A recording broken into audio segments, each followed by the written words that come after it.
Markus pasal 14 ayat 53 sampai dengan 72.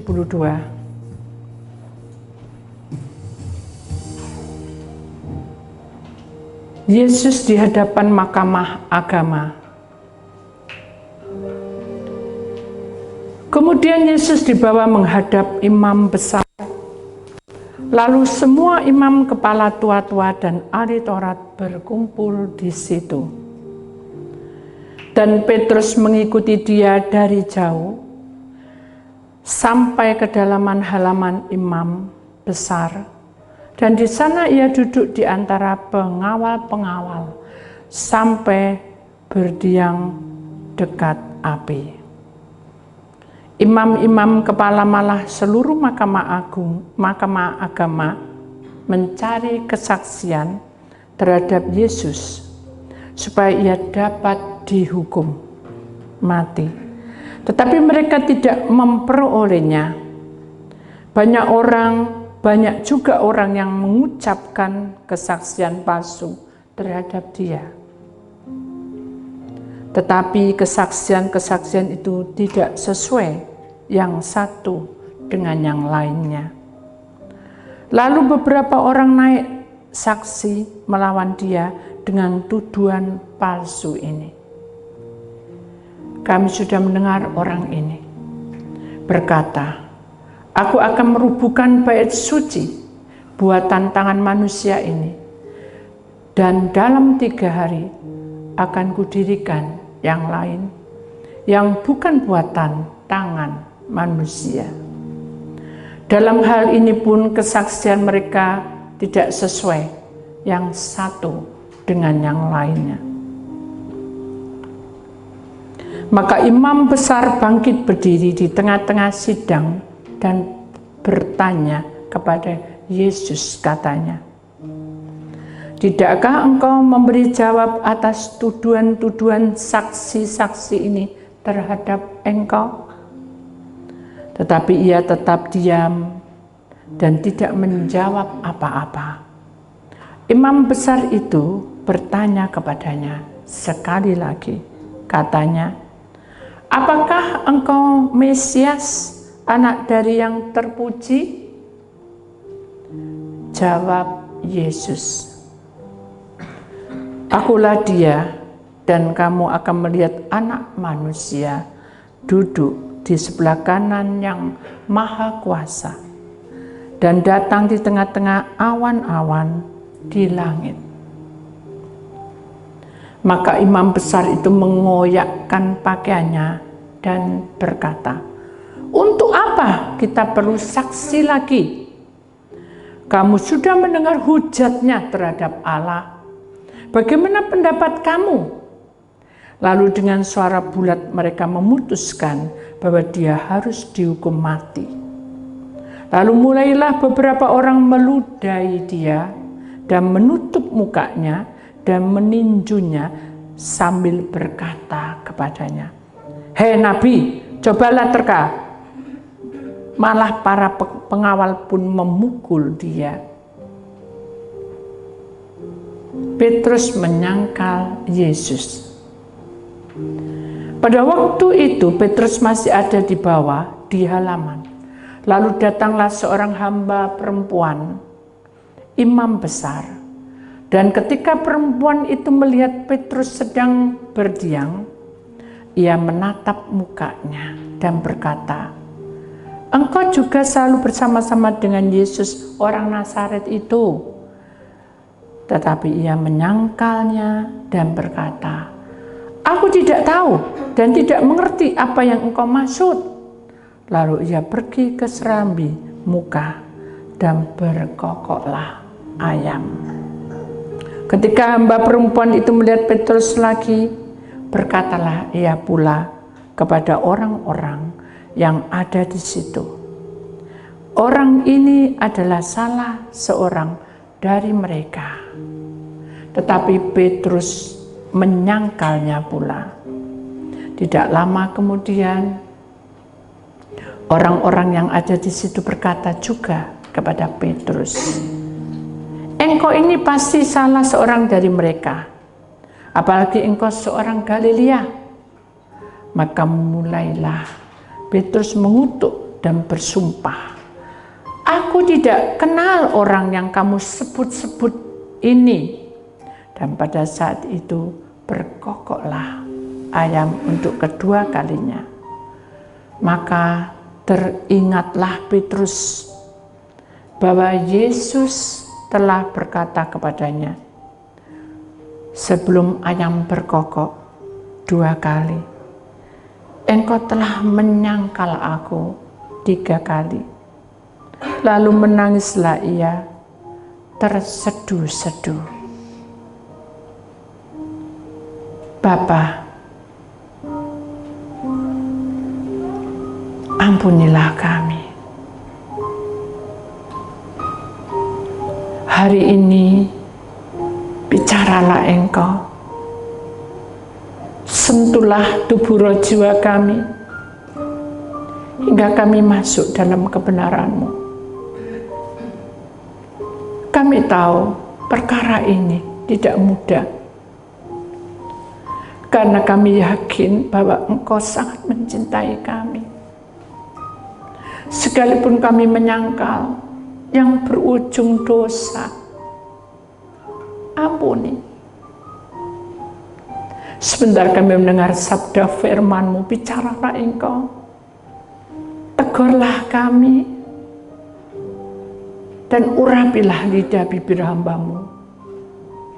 Tapi sebelumnya kami akan melihat film pendek, dan kami tahu bahwa di dalam Engkau ada jawaban. Maka di dalam nama Tuhan Yesus Kristus, Putra Allah yang Tunggal, kami siap untuk menerimanya. Yang percaya kita sama-sama berkata, amin. Beri kemuliaan dari Tuhan, saudara. Kita akan menyaksikan dulu firman Tuhan.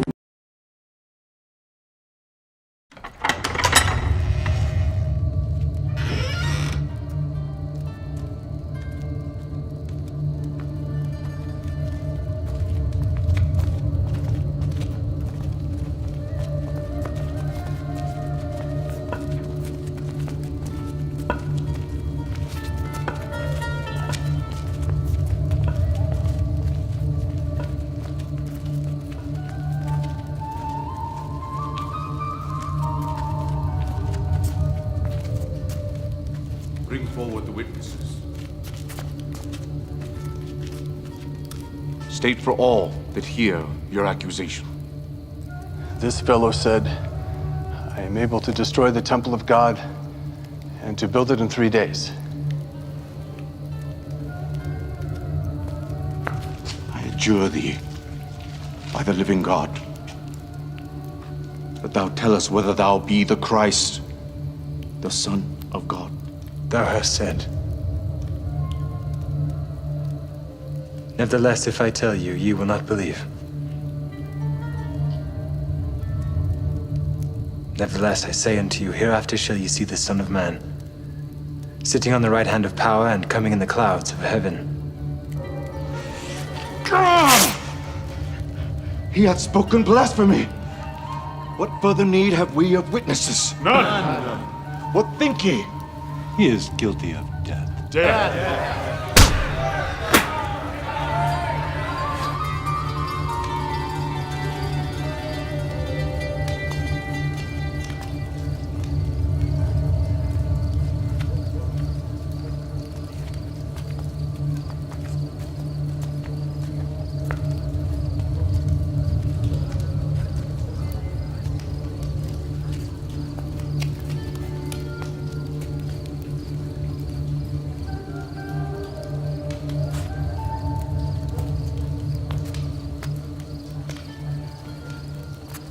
Thou also wast with Jesus of Nazareth.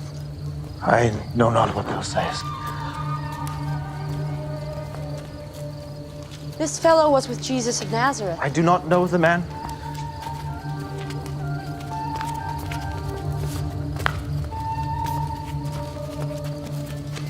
Surely thou art one of them, for thy speech betrayeth thee. Did I not see thee in the garden? I do not know this man of whom you speak.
Beri kemuliaan pada Tuhan, saudara. Puji nama Tuhan. Tema hari ini adalah penyangkalan berujung dosa. Saudara, hidup manusia itu tidak sempurna. Tapi kita sadar bahwa ketika kamu mengalami ketidaksempurnaan, kita selalu menyangkal Tuhan. Jujur, dalam hidup di dunia ini sangat menyakitkan. Karena kita harus berjuang sendiri. Kita harus memerangi sendiri. Karena Tuhan berkata, sesuai dengan imanmu, maka kebenaran itu akan hidup. Jadi, bagaimana saudara? Bahwa keselamatan hidup manusia, pribadi lepas pribadi. Amin. Sekarang ini kita dihadapkan dengan masalah, di mana akhir dari tahun ke tahun prosesnya kurang bagus terus, saudara. Baik kondisi tubuh, keadaan, dan perekonomian. Dengan proses ini terus berjalan dan tidak berhenti, karena kita masih hidup dan bernafas. Mari kita menyimak kisah tentang penyangkalan berujung dosa. Kenapa di sini dikatakan ada penyangkalan? Karena manusia cenderung ke sana. Mari kita lihat gambar ini lebih dulu. Boleh saya minta HP-nya? Karena penyangkalan berujung dosa ini, saudara, ini sangat tidak menyenangkan. Karena penguasa-penguasa roh yang tidak baik, penguasa-penguasa roh yang selalu berusaha untuk menguasai hati kita, menguasai pikiran kita, menguasai hidup kita, menguasai langkah kita, menguasai masa depan kita. Karena itu penguasa-penguasa yang tidak baik. Kita sadar bahwa hidup manusia ini, saudara, sangat singkat. Tapi bukan berarti kalau kita sudah singkat, ya udah kita berjalan aja apa adanya. Memang benar, kita berjalan dengan mengalir, tapi kita harus memakai hikmat dari surga. Amin. Bagaimana caranya, Bu? Kalau penguasa ini sudah mengikuti kita di mana-mana, saudara, kita tidak bisa berjalan sendiri. Kita harus minta kuasa Tuhan mengurapi hidup kita setiap saat. Supaya apa? Supaya sinar kemuliaan. Bola itu menandakan tentang kemuliaan. Ini hanya penggambaran. Jadi saudara jangan memahami, maksudnya gini, jangan salah paham. Oh, apakah sinar kemuliaan itu harus bulat? Tidak, ini hanya penggambaran. Supaya saudara mengerti bahwa sinar kemuliaan itu auranya, urapannya besar. Dia mengurapi setiap hidup anak-anaknya. Sehingga teranglah jalan itu untuk menuju masa depan. Dan kita perhatikan satu ayat, saudara, yang kita harus ingat baik-baik di sini, saudara, di dalam Markus pasal 4 ayat 62. Jawab Yesus,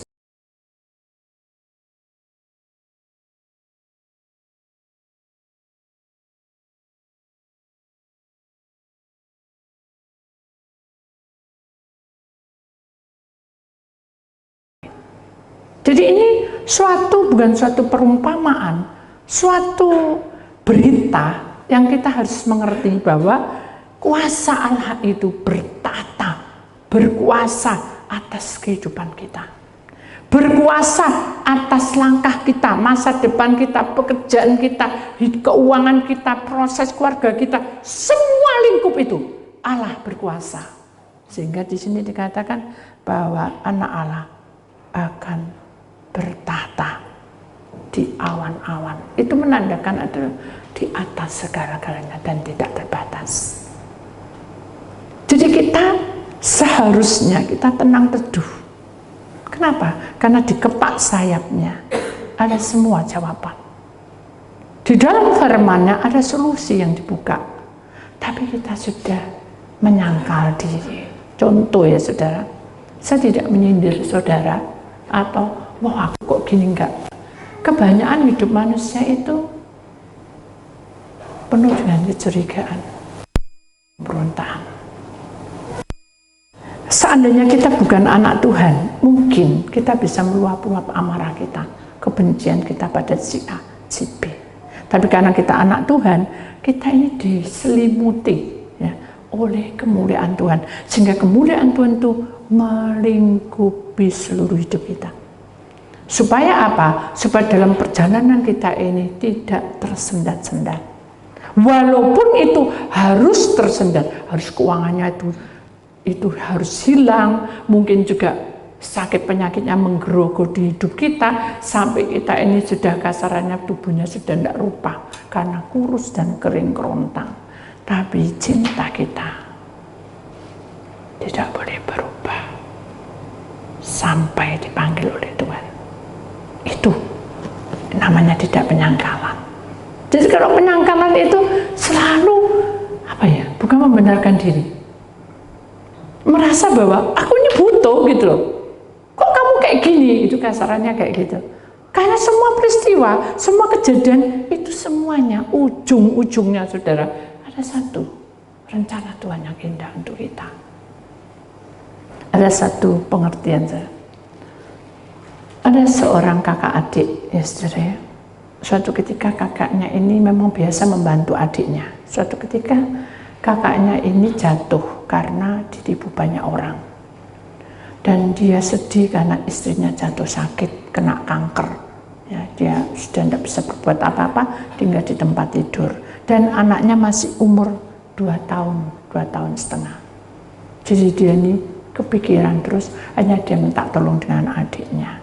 Supaya adiknya itu membantu dia. Dengan harapan membantu dia. Dia tidak bilang, dulu kamu tak bantu, sekarang enggak. Tapi dia tulus, karena dia anak Tuhan.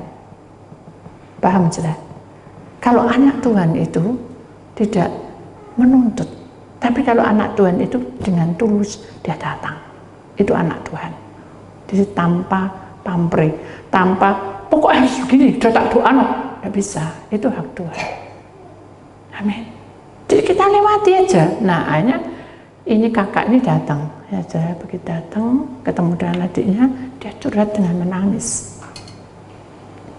Adik ini tidak bisa berbuat apa-apa, karena dia juga tidak pintar ngomong, tidak pandai bicara. Jadi tapi rautnya sedih. Kemudian dia masuk ke dalam. Dan dia ambil tas kresek, bukan tas bagus, kresek. Ya. Dia kasihkan dia dengan penuh kasih. Terus kakaknya bingung. Duh, aku tuh minta pinjem, nanti tak kembali no. Kok aku dikasih tas kresek. Ini apa sih kasarnya gitu ya. Terus adiknya pulang oh kak, hari sudah malam. Dia ya karena dia seperti diusir perasaannya, penyangkalan dirinya itu kurang. Jadi dia selalu merasa bahwa ini adikku ini tidak benar. Karena kamu ngusir, aku tak keluar. Dia tidak bilang terima kasih, tidak bilang apa. Dia marah, dia keluar. Sampai ditendang-tendang kakinya, menendang sana, nendang sini. Itu juga penyangkalan. Karena kita tidak sesuai, kita marah. Jadi sampai di rumah, dia menangis berdoa sejadi-jadinya. Dia menyesal punya adik yang tidak tahu diri, tidak tahu budi. Dia menyesal. Saya tidak nuntut apa-apa Tuhan, tapi saya hanya minta tolong ya apa keluargaku ini. Aku tidak bisa, tidak sanggup. Karena dia anak Tuhan, tidak mungkin dia bunuh diri. Dia tahu kebenaran. Tapi penyangkalannya itu lebih besar. Ya, dia tidak mau meresponnya apapun. Dia hanya pusat uang. Karena aku butuh untuk obat istri dan anak. Boleh. Tapi kita harus apa? Berserah. Kalau kita berserah, kita tenang dan teduh. Kita bisa jalan benar. Karena dia emosinya lebih tinggi, penyangkalannya lebih tinggi. Ketika murid Tuhan Yesus tadi menyangkal Petrus, kamu ini pertama dia nadanya rendah itu, kamu ini kan salah satunya dari itu orang yang diadili, aku tidak kenal itu toh. Yang kedua, kamu pasti kenal nih, aku tahu kamu pernah kelihatan, kamu membantu. Enggak, nadanya agak tinggi. Aku sungguh-sungguh.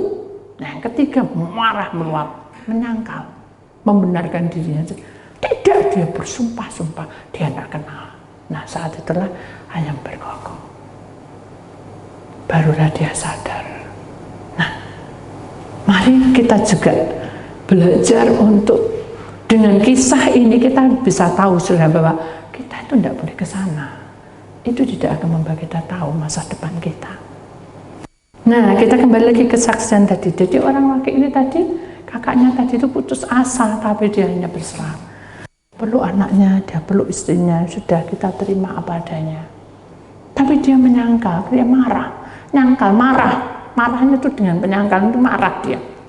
Akhirnya karena dia kelihatan kresek, jadi dibanting, diobrak-abrik itu.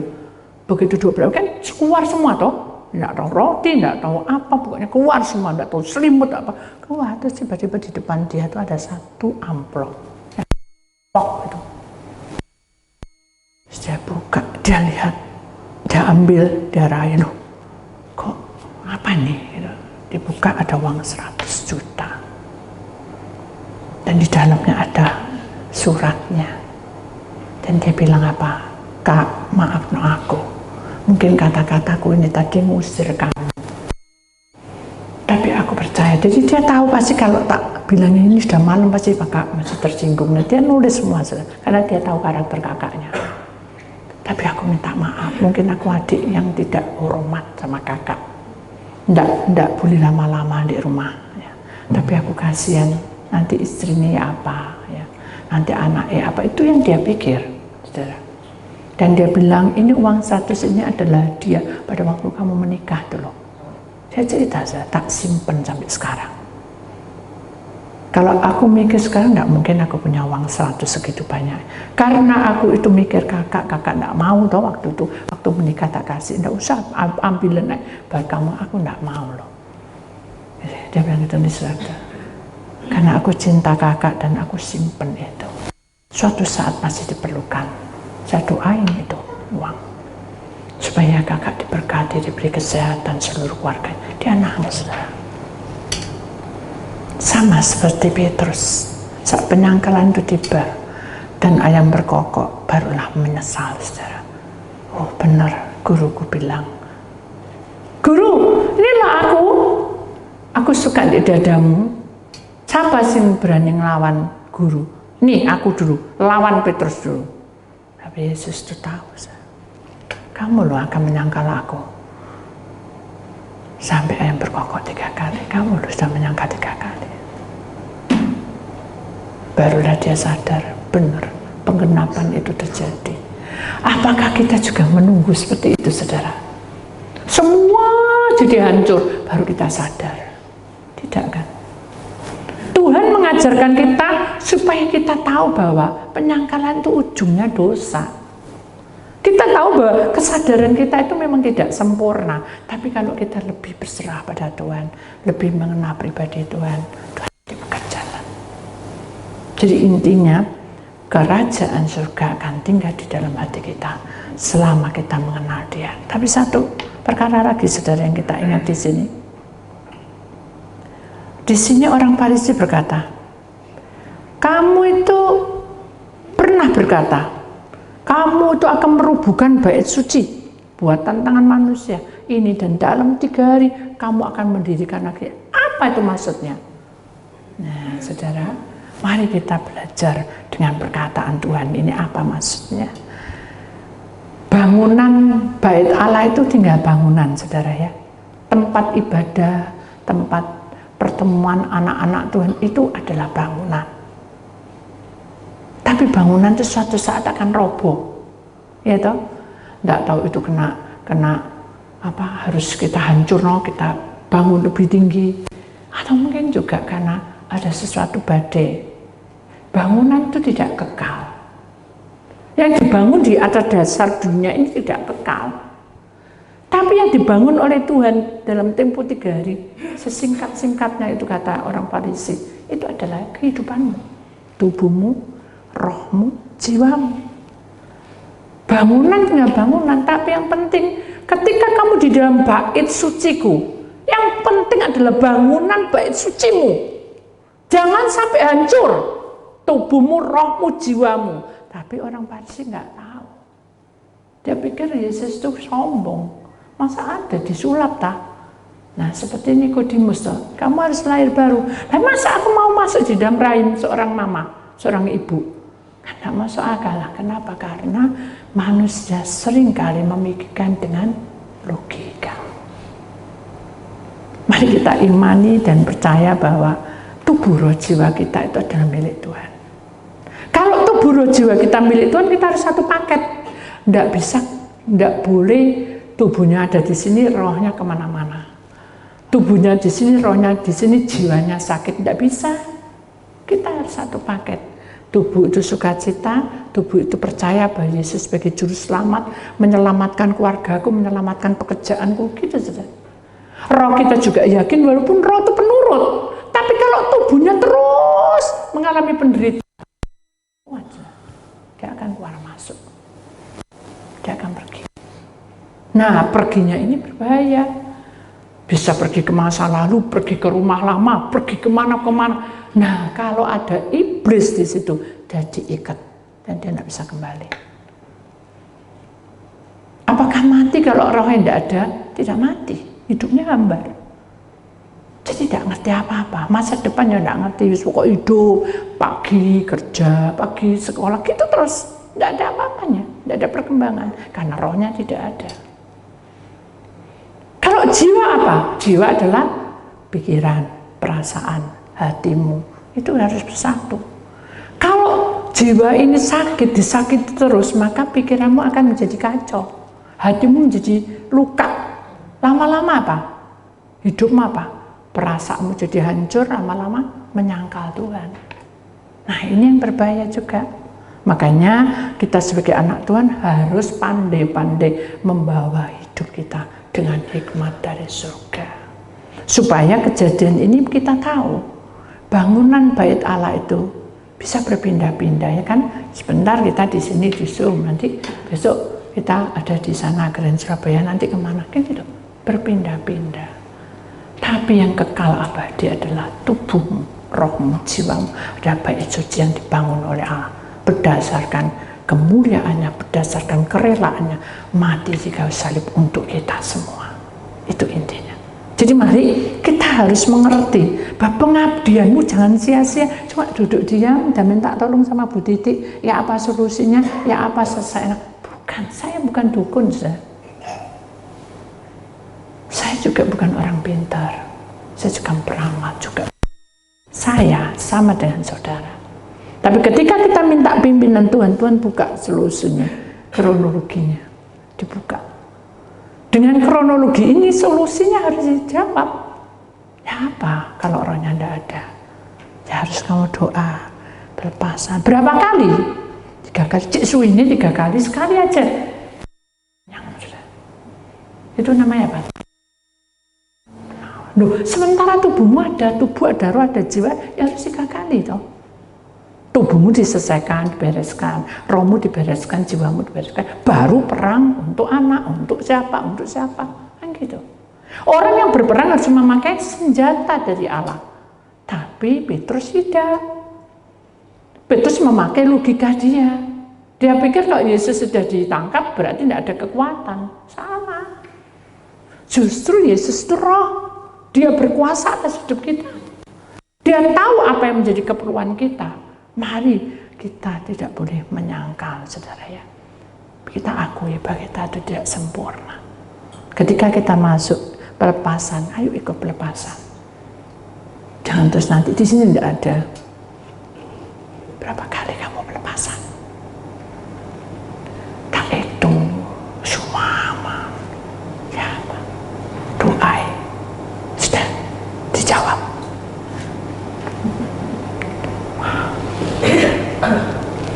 Ya bisa aku kan tidak di sini, besok tak di tempat lain dulu. Matang saudara. Di mana-mana kalau ada Tuhan Yesus, di mana-mana tetap Tuhan. Itu enggak. Kenapa kita harus berpindah-pindah? Intinya seperti itu. Kalau dalam perjalanan hidup kita menjadi anak Tuhan, fokus kita itu ke depan. masa depan, garis depan kita tuh sana loh, salib. Bukan mencari, oh ini belum dijawab.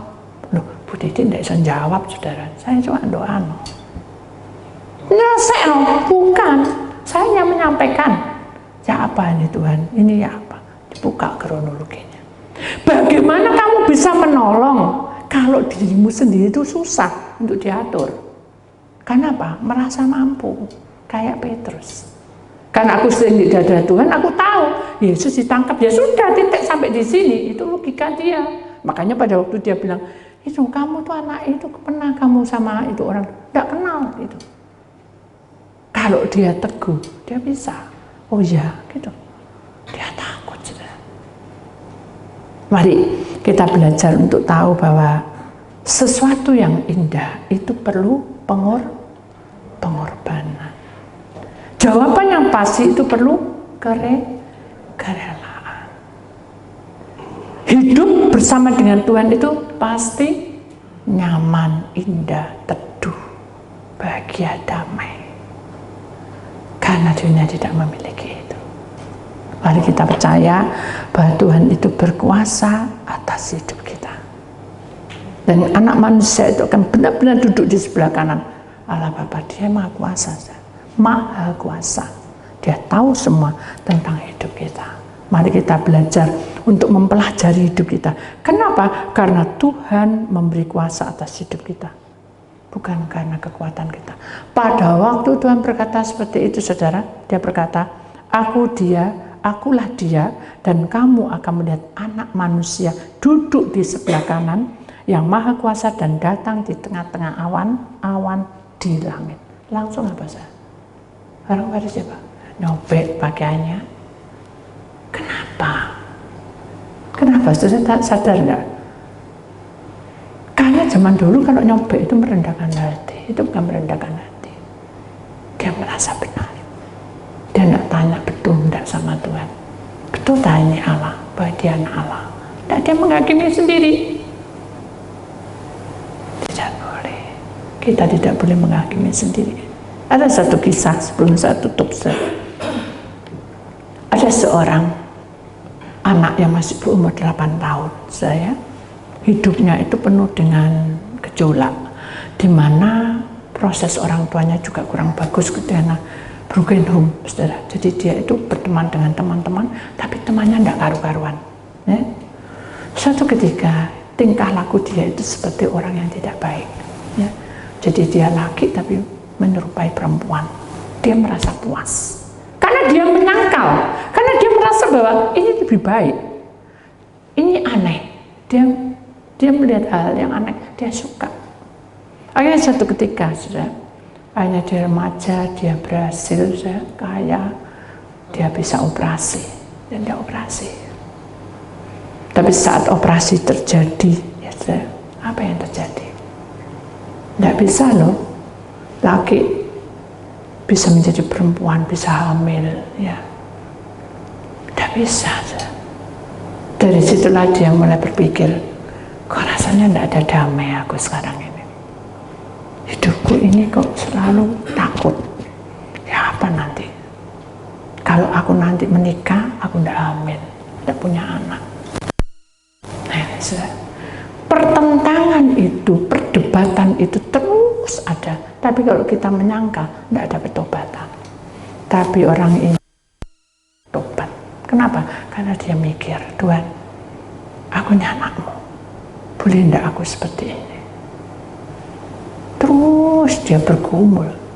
Dalam pergumulan itu dia tidak dijawab oleh Tuhan. Hanya dia masuk ke tempat kejiwaan. Dokter jiwa, saudara ya. Dia lihat, semuanya tidak ada yang aneh. Normal, cuma kamu fisikmu itu laki, kenapa jadi perempuan? Cuma gitu toh. Itu hakmu, kata dokter. Jalani aja, kata dokter gitu. Tapi dia merasa tidak damai, saudara. Akhirnya dia melakukan sesuatu di mana dia pikir, ya sudah, aku lakukan ini untuk kemuliaan Tuhan. Dia berdoa sepanjang hari, memuji Tuhan. Jadi dia tidak mikirin aku ini begini begitu, enggak. Terus memuji memuliakan Tuhan, memuji memuliakan. Dia mencari hadirat Tuhan. Dia tidak menyangka.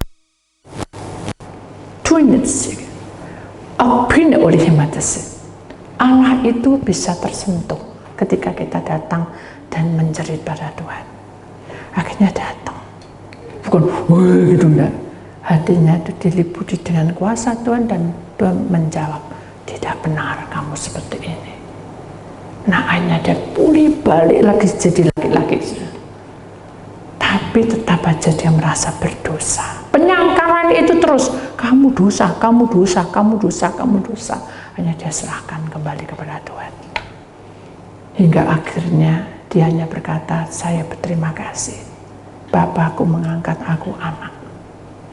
Karena aku sudah bobrok hidupku.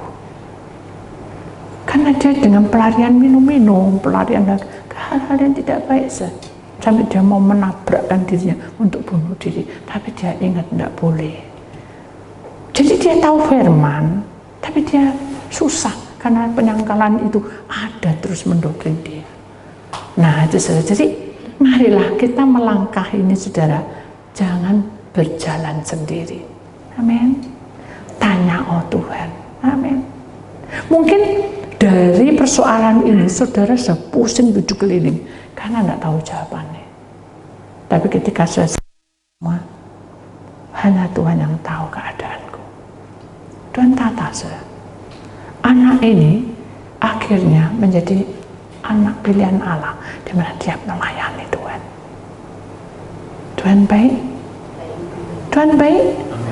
Baik. Beri kemuliaan pada Tuhan saudara. Mari kita imani bahwa perjalanan hidup manusia itu jangan berhenti sampai di sini startnya. Waduh, aku lagi di sini, waduh, sudah. Jangan dipikirkan itu. Sekarang kita fokus ke depan. Saya mau milikmu. Itu fokus ya. Tapi bukan berarti kalau sudah milikmu itu kita tidak mau kerja. Kita berusaha kerja, saudara. Seperti pada waktu saya tunjukkan bahwa saya itu punya sakit di sini kelenjar getah bening. Dokter bilang seumur hidup. Ini uang saya, hasil saya. Sedangkan di sini ada Alkitab. Milih yang mana? Yang mana? Kalau saya bimbang, saudara, maka penyangkalan itu akan menuduh saya terus. Tapi saya berserah, saya puasa, serano, jadi tidak berani mau pakai ini apa, mau uang ini dibeliin obat atau saya pakai firman Tuhan. Saya bilang, ya sudah saya firman Tuhan, dalam itu sembuh. Enggak, saya enggak gitu, saya tidak mau menuntut. Saya tahu, saya harus rela. Untuk menjadi sukses menuju kebenaran itu harus rela. Ya sudah, saya pengen ini Tuhan, saya rindu, pegang tuh Alkitab saya. Karena dulu zaman dulu kan ada Alkitab sebenarnya. Saya pegang erat-erat karena kuasa Tuhan bekerja. Darah Tuhan Yesus mengalir dalam hidup saya. Saya teduh saya. Akhirnya uang ini saya doain terus. Tuhan apa yang kau mau? Saya serahkan uang ini. Tuhan tata saya. Simpen uang ini. Simpen dah. Siapa yang saya uang punya simpen. Simpen. Begitu lama sampai menikah itu ada saya uang itu. Tidak banyak, tapi begitu kronologi dibuka, saya bingung karena saya sudah menikah, suami saya sakit dan harus cuci darah. Uang terus seminggu itu 2 kali. Dari mana uang? Saya sudah jadi hamba Tuhan waktu itu. Belum bekerja, enggak, saya sudah bekerja. Tapi apa yang saya punya, saya belajar untuk menabung. Tapi tidak cukup, hanya dalam doa saya berserah, dan buka. Ini uangmu yang kamu simpan, kasihkan untuk membayar. Kalau logika, kok enak, gitu. Ini jeripaya saya, obat-obat saya kok. Lah kok sekarang diambil? Kalau kita mau, saya tidak mau menyangka. Saya tahu hidup ini adalah milik Tuhan. Kalau saya bisa memberi, itu baik.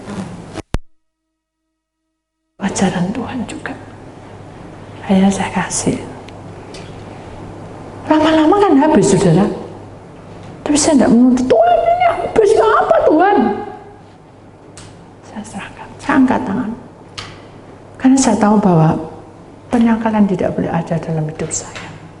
Saya dulu bisa bekerja, cari uang enak, sekarang saya jadi hamba Tuhan kok kayak gitu. Enggak, saya tidak menyangka. Saya mau belajar, bukan tidak menyangka, belajar tidak menyangka. Ya pasti setan itu ada. Bisa berserah. Begitu berserah, saudara, dibuka pelan-pelan dengan Tuhan. Ada aja jalannya. Ada yang orang beri sepet, ada apa. Saya kan guru les kue. Tidak ada aja, terus begini. Apakah selalu ada? Tidak. Kadang tidak ada. Kosong. Tapi tiba-tiba saudara datang. Memberi. Saya tidak meminta. Tapi Tuhan beri cuma-cuma. Amin. Jadi saya tidak usah menuntut Tuhan, saudara. Tuhan itu akan menyediakan semuanya. Dan Dia tidak pernah mempermalukan kita. Kalau Tuhan mempermalukan, tak utang dulu ya, pinjam saya dok, pinjam saya. Tuhan tidak pernah mempermalukan, amin. Sediakan semuanya sesuai dengan ukuran iman kita. Sesuai dengan apa? Ukuran imanmu, saudara. Semua akan berjalan dengan lancar, amin. Kuasai dirimu dan jangan emosi. Kuasai dirimu. Jangan mendahului Tuhan. Kuasai dirimu. Tetaplah teduh di bawah kaki Tuhan dan berusaha. Kuasai dirimu. Saat kamu dihina, disakiti, Tuhan ditampar. Benar tak? Ditampar. Diludahi. Bisa disobek bajunya, dia ludahi. Mau jadi gitu kan? Mau jadi ditampar. Itu sudah bukti loh. Tidak ada kesalahan. Maka itu kita harus tahu, saudara, bahwa hidup di dunia ini harus berjuang. Kata semangat. Memang, saudara, saya logika dengan umur yang kita punya itu kadang kita bingung. Ini kok enggak selesai-selesai gitu. Apalagi ini menyangkut semuanya. Waduh, bisa pusing 7 keliling. Saudara. Tapi ketika kita memandang Tuhan, sembuh, pasrah. Intinya gitu. Tapi tetap berusaha. Jangan sampai kita tidak berusaha. Karena itu akan mengalami kekacauan nanti. Karena itu Tuhan berkuasa atas kehidupan kita. Ingat, Tuhan tidak pernah membiarkan kita seorang diri. Tapi Dia akan mengalir dalam hidup kita menjadi anak-anak terang. Amin. Kita akan perhatikan lagi, saudara, di gambar ini. Langkah awal mengikut Kristus adalah ketika kita mengakui Dia sebagai Tuhan dan Juru Selamat. Jadi langkah kita mengikut Kristus. Kita harus mengakui bahwa seluruh hidup kita adalah perjuangan. Dan tidak ada seorang pun yang bisa menolong kita. Mari kita mengandalkan Tuhan sebagai Juru Selamat kita. Selanjutnya, menjadi umatnya yang taat dan setia, berjalan sesuai dengan Bu Titik. Dengan apa? Dengan firman-Nya. Jangan budidik, saudara. Saya manusia biasa. Kalau orang berjanji itu bisa apa ya? Bukan mengkhianati, bisa meleset. Ya. Tapi kalau Tuhan yang berjanji, ya dan amin. Amin. Jadi miliki firman-Nya, taat dan setialah, karena Juru Selamat itu akan menuntun masa depan saudara. Anakmu, ya, anak kita, pekerjaan kita, nanti tahu-tahu saudara. Rugi, dunia jasa nama. Rugimu itu sudah tak tanggung di kayu salib. Aku sudah menebus kamu menjadi anak berkat. Amin. Tuhan ganti semuanya. Amin. Tapi tidak menuntut, tidak boleh menyangkal itu namanya. Mari kita imani bahwa Tuhan berkuasa atas hidup kita. Kita lihat di sini. Mengapa di situ ada tata Allah dan di atas banyak para malaikat? Karena ketika kita menjadi hidup bersama dengan Juru Selamat itu, ketaatanmu, kesetiaanmu itu akan memperlengkapi hidupmu. Para malaikat menjaga kita. Amin. Siapa yang tidak suka diginikan? Suka. Tapi kita harus menguduskan diri kita supaya kita tidak ada penyangkalan. Kenapa? Karena dengan penyangkalan ujungnya bisa jatuh di dalam dosa. Mari kita imani bahwa Tuhan ada di pihak kita. Kita harus tetap mengasihi Dia, tetap kita berterima kasih. Kenapa? Karena Tuhan berkata, ketika kamu menjadi milikku, ketika kamu percaya kepadaku, kamu adalah bagianku. Dan milikmu adalah milikku. Loh, ajaib kan Tuhan? Sungguh luar biasa. Bahkan ada nyanyi yang mengatakan, hanya ini Tuhan ku persembahkan hidupku, jiwa dan ragaku, sebab tak kumiliki harta kekayaan. Itu apa? Kita tidak tahu masa depan kita. Kita ini tidak tahu apa-apa, saudara, masa depan kita. Tapi Tuhan yang akan menuntun dan Dia akan menjamah kita. Dia akan memberikan kehidupan pada kita. Amin. Mari kita imani. Jangan kita bilang sama teman, kamu berapa lama ikut Bu Titi? Nah itu, suara-suara seperti itu jangan ditanggapi. Nah, kamu mau tanya apa? Itu saja. Doamu terkabul apa? Sita itu ngisi. Nah itu tidak boleh. Kalau sudah ditanya seperti itu, jangan tanya yang apa-apa, tidak berguna. Berdoa sama Tuhan, pusatno sama Tuhan, gitu sudah.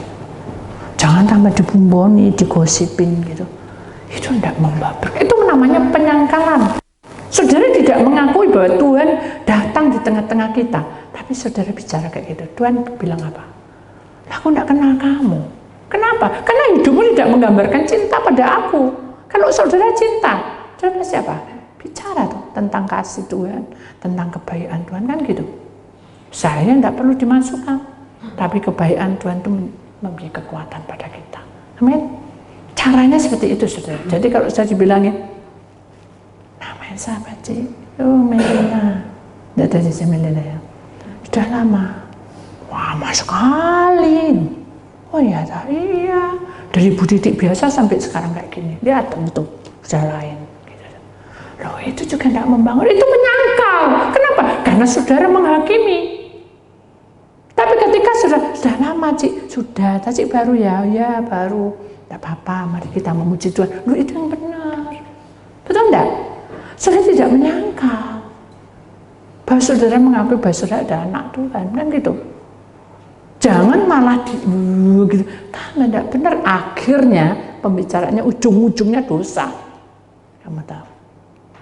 Apa? Apa? Banjir jam 10. Apa? Jam 3. Wes makan, wes warak aku. Saudara, apapun yang terjadi, Tuhan punya rencana. Saudara sabar. Sabar. Tanya Bu Titik sana. Sabar kok bolak-balik. Jadi kita jadi hakimi lebih dulu. Kenapa kita tidak sadar bahwa kita juga manusia? Lewati dengan hati yang kasih. Justru kita kasihan. Justru kan gitu, Tapi kakak itu tadi kan tidak kasihan. Akhirnya dia minta maaf, di HP. Maaf no aku ya. Tapi adiknya tidur. Menyesal loh. Tidak ada hubungan kasih. Tapi kalau kita memahaminya, kita bisa satu hati. Sehati sepikir. Setelah itu selang satu hari dia bilang, Kak, di mana kamu? Adiknya nih. Ayo kita ketemuan. Kakak itu sambil gemeter dia bilang, aku tidak layak jadi kakak. Karena aku tidak bisa. Penyangkalan diriku itu lebih besar menghakimi kamu. Ampuni aku Tuhan. Gitu sih. Mari kita belajar. Ini permohonan kita. Tubuh roh jiwa kita ini dipersembahkan. Pakai hidupku sebagai alatmu. Bukan menjadi pendeta. Ya itu tadi sudah. Kamu berapa lama di sini? Sudah kenal Bu Titi apa enggak? Lama sekali. Terus apa yang kamu dapat? Nah, sudah aja ngomongnya itu tidak membangun. Aja saudara, penyangkalan. Hati-hati ya, karena kuasa kegelapan mengintai kita supaya kita tidak setia. Kata saudara jangan menyangka. Ya sudah kita imani. Kalau saya tidak enak di hati, Bilang sama Tuhan, Tuhan aku enggak suka begitu ngomong gini-gini. Loh Tuhan nanti buka kronologinya. Saudara bisa nangis, harus hanya bicara. Enggak pantas, saudara. Kita itu dibilangin Tuhan, kita bisa nangis, saudara. Karena dia mencintai kita. Kadang aja lewat pujian bisa nangis. Karena kita disentuh hati kita. Dia lembut. Dia tidak pemarah. Dia tidak menghakimi. Karena belum waktunya penghakiman tiba. Mari mulai hari ini bentuk imanmu dengan kasih. Amin. Itulah firman Tuhan, saudara.